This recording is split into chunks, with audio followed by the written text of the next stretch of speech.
topics. So we will get started. Matt Yep. Parrott. Oh, hey, Kyle. Welcome to Washington. Just curious what you think about this opportunity and being traded here. Say that one more time. Just what do you make of the opportunity of being traded here, and are you excited to join the Wizards? Yeah, I'm super excited. I think it's a great opportunity for me individually, just to kind of just keep growing as a player, keep growing as a person, being someone that, I've, kind of not took a back seat past couple of years, but, it was a great experience for me to learn from some great vets, great players. And, now I really have the opportunity to just expand myself. And obviously I'm excited. DC is a wonderful town. I actually just came back from DC. I was there for, probably a good weekend. So, just moving around, seeing the city, and just trying to connect with things, it was great. And your defense has gotten a lot better over the past few years. I'm wondering what you attribute to that growth. Just trying to be as great as I can. Just trying to improve every year, and especially with the situation that I was in. That's something that I really had to do to improve, but also to be on the court. And I was thankful enough to have obviously Frank Vogel did a great job having great schemes, and he does a great job of putting players into position to succeed. But watching film, just having the mindset of I want to become a better defender.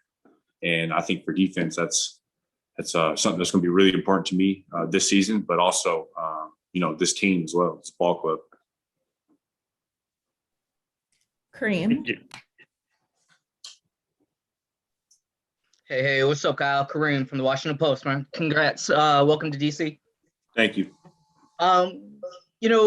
First couple years of your career, is been wild out there with the way the team changed and guys that came to the team and winning the title and all that.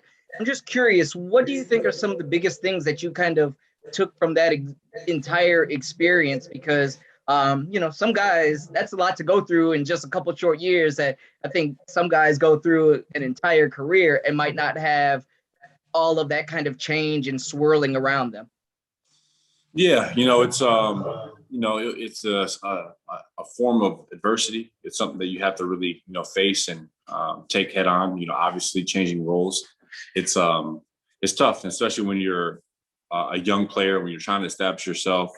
And it's much easier for an older guy, a 9, 10, 11-year guy to fill in and fit a void that a team needs. So I kind of learned that on the fly, and by doing that, it's probably the best thing that really ever happened to me, because if you look at my career, you look at my first 2 years, I was a main option. I was a scoring threat, which I can still do. But now going through, the type of role changes and the type of environment and culture that I was in, it really allowed me to, I just really believe that I can do it all on the floor. I think that I can make, I can make people better. I think obviously I can score, I can rebound, I can defend at a high level. And, it was super important for my growth. And it's only going to help me this season with the Wizards and the rest of my career. And a quick follow-up, curious, what was, can you take us through where you were when you heard about the trade, what your first thoughts are? And also, you just mentioned all the things that you have in your game now. What's kind of you mentioned your development. What is the next step of your development? I think the next step of my development is, what I've been really working on this summer. Really been challenging myself, in the weight room. That's first. Obviously getting stronger, getting my body right. I want to continue to be, a defender. I think I have the potential to do really great things on that side of the ball. And, on top of that, this offseason, I've really done a great job of hammering my ball handling, my handling. I think last year with the Lakers, I did a great job of, showing and, being a willing passer, someone that could get guys open looks. And, for me, adding a handle and a more consistent, stronger one is really going to allow me to, be an on-ball type of guy, not only just to score and be that type of threat, but be the threat to, get guys open, get Rui open shots, get Brad easier looks, help Spencer get downhill, get Big Gafford pick and roll lobs, all those things, it's going to help. Cool. Appreciate you. Yep. Chase. Hey man, Chase Hughes of NBC Sports. Welcome to DC. There's been a lot of change on this roster the last few weeks, a lot of new players. As you look at the group of players on the Wizards right now, just kind of what stands out to you? I think we got a lot of depth. I think that's the number one thing that stands out. Obviously you have Brad there, superstar type of player. Spencer is a really, really, really good point guard. That's something that, I've watched a little bit more ever since, the trade went down and whatnot. Just dissecting his game. Obviously you have Rui there, him being a modern day type of four-man in this NBA, someone that I see that has a lot of potential. I think he can, do some really good things in this league. And so on and so forth. It's a roster that's young, but also, we have a good mixture. I think my second year in the NBA with the Lakers, we had a team that, before injuries, it was very cohesive from a standpoint of having really good vets, but also young talent. And, this is like, kind of like that team we kind of had in that type of sense. So, yeah, man, I'm excited. And I saw somewhere that you mentioned, wanting to become a leader as you kind of move forward in your career and what you've learned from being around guys like LeBron and the great players that you've played with and been around.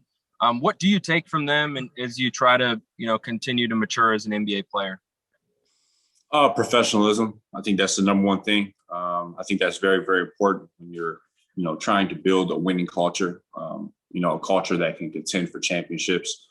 You need professionalism. You need humility. You need to be able to understand people, understand how certain people act to, certain different situations.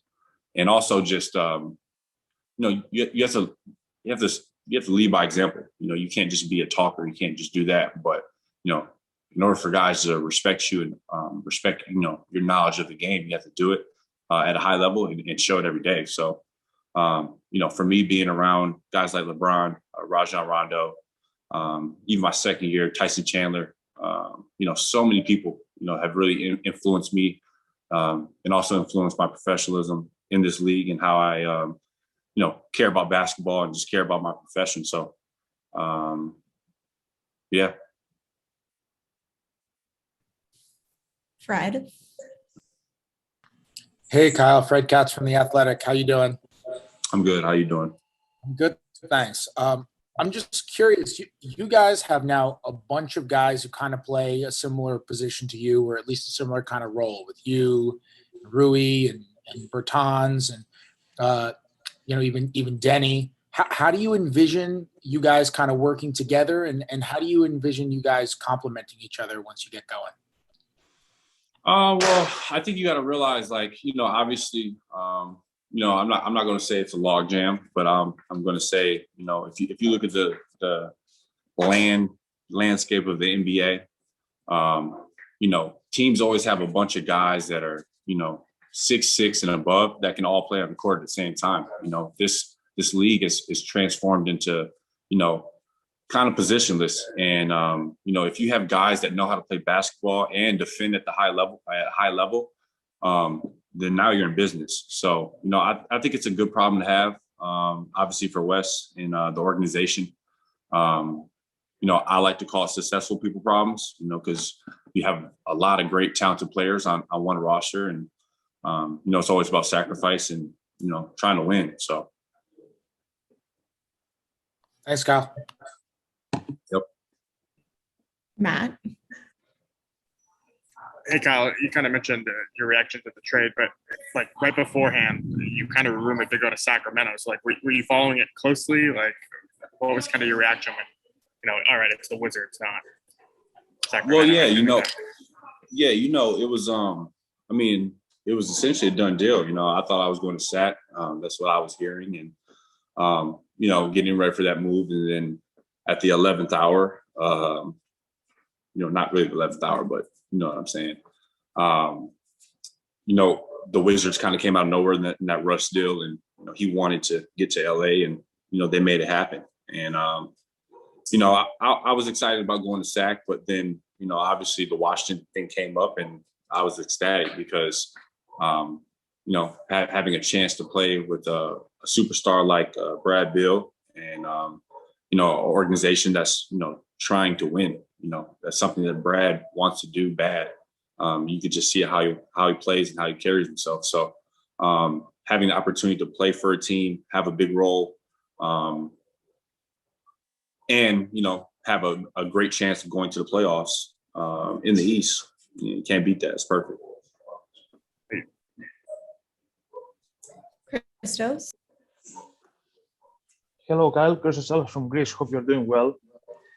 What is, from your perspective, what is the most impressive part and the most challenging part of the next season for you as a Wizard? Say the last part for me. What is the most impressive and the most challenging part of the next season for you as a Wizard? The challenge. I've watched a lot of film since I've been traded. Just trying to get familiar. Just try to see how the team is. See how they play. And I think the challenge is obviously if you look at the team last year, unbelievable job offensively. Granted, new coach, everything this year. But a lot of the same guys are still on the team that played. And, I think Washington was fifth in offense points per game, which is great. But for me, I think the challenge is definitely going to be on that defensive end. I think we were ranked 30th, opponent points per game. And, that's something that has to change. I think anytime you have a formidable defense, you get defensive rebound, then, you got a chance in every game. And then if you add that to the fact that, you have guys like Brad, Rui, Bertans that can shoot the peel off the ball, and then adding KCP, me, Trez, Aaron Holiday, they have a great chance, competitive group. And hopefully, from day one, we just take it, one day at a time. But, defense is going to be vital for our season, vital for the chance to get to the playoffs and make some noise as well. So. And for the next season and for your presence in the team, what result will make you satisfied at the end of the season? You got to get to the playoffs. That's the only thing. We play this game to win games. I've been a part of winning for the past 2 years, and there's no better feeling. Losing sucks, and that's the success. If you can win, get to the playoffs, and continue to build the foundation and keep growing, that's a success to me. Thank you very much. Leonardo? Hi, Kyle. It's Leonardo Torres from Peru. Hope you're well. Kyle, what do you think you need to improve on your game, and what will be your main goal for this season? Just continue to improve my whole game, really. I've done a great job this offseason of building my strengths, ball handling, and, continue to, add on what I did from shooting the ball from three this year. I think I had a really, really nice year of just having a consistent, same type of jump shot. And doing that this offseason is only going to help me. So, I'm just very excited to keep working and improving, come to this organization. Tommy has said that, the organization has big, high expectations for me, and I want to withhold that. So, Neil? Hey Kyle, Neil Dalal from Hoop District. Welcome to DC. Spencer posted a video of you guys, getting up shots, working out in Vegas. I'm just curious, what conversations have you guys started to have, and maybe what conversations have you started to have with the rest of your teammates, Brad included, about how you foresee this season going? We haven't, dug deep into that. I'm sure as September rolls on and guys get into DC, or even some of the guys are out in LA right now. I'm sure we'll have those conversations, but we got a lot of people on this team that I can just tell and sense that have chips on their shoulders and they want to win. Obviously adding Coach Unseld, first year coach, chip on his shoulder as well. So yeah. And I was reading in your Players Tribune article today, you kind of wanted to start to take more of a leadership role as you mature in your NBA career. What did that, look like to you? Is that pulling a young guy to the side and explaining stuff, or how do you want that to go? No, I think, being around some great leaders I've been around, talking is one thing, but you have to do, because if you don't, then, people won't respect you. So, just leading by example, being one of the first, few people in the gym every single day, hammering film, holding myself accountable, along with others, just doing things. We had a saying in LA, we don't have one leader, all 17 guys on a roster, everyone's a leader. And if you present yourself like that, and the whole team has that type of mentality, the camaraderie is going to be there, accountability is going to be there, and the ability to, kind of be cohesive will be there too. Thanks, Kyle. Welcome again. Last question to Chase. Yeah, Kyle, going back to you saying you're pretty proud of how you shot the ball last year from outside and how you've improved in that way. Kind of what's next in that regard? What are the next steps for you as a shooter? Is it, getting open off screens? Is it off the dribble? Is it range? What do you hope to continue to develop in that part of your game? Off the dribble. That's something that I've really, really worked on this off season. Being able to, whether it's pick and roll, breaking the guy down, getting just a quick, efficient shot, whether that's off the dribble, getting into the mid range, that's something that I really want to continue to try to improve on, because I believe I can do it at a high level. So, I would say more so off the dribble. Obviously every day in the gym, you're going to shoot catch and shoots. You're going to be most comfortable shooting catch and shoots because it's, the easiest style of shooting. But I think for me to improve and get to another level is definitely off the ball. That's all the time we have today. Thank you, Kyle. And once again, welcome to DC.